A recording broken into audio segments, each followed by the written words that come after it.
Here's my EWI USB. The Octave roller suddenly stopped working, so I'm attempting to take it apart and see.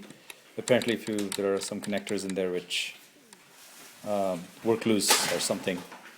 So I'm going to try and see if I can fix it. So there are a number of screws here. I'm taking them out now. I'm depositing them neatly over there. So here it is, taken apart. There are, let's see here, 3, 5, 7, 9, 11, 13 and to 15 and 16 screws. There are these little posts on which it mounts. They're pretty flimsy, so you have to be careful. And there's a printed circuit board along the length of it. And on this side, there's a connector here. So you have to work it loose. When you pull it apart, that's one of the things that this guy over here.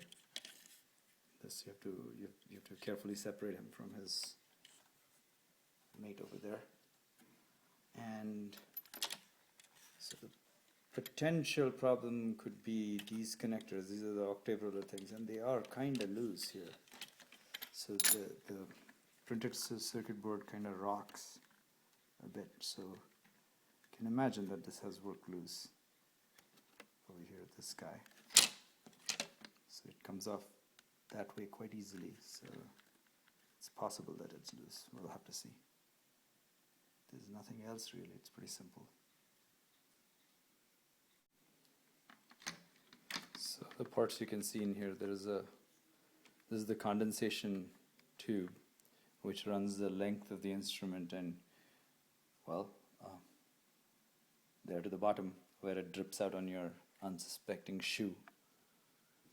And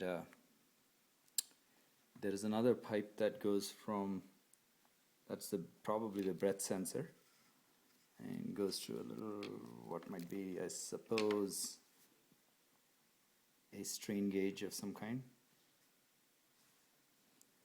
possibly piezoelectric. Let's see what other discernible parts are here. Nothing much. There are other connectors, but I'm not going to take it apart fully. We're going to see this instrument is pretty new. I don't actually see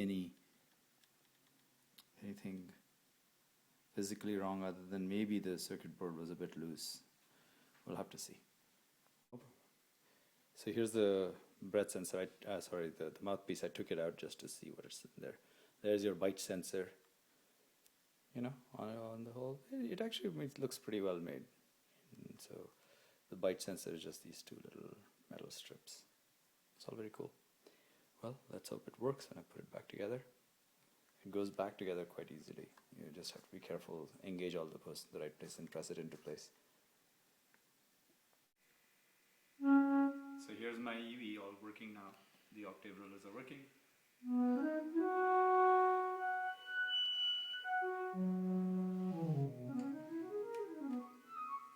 So I guess the fix worked.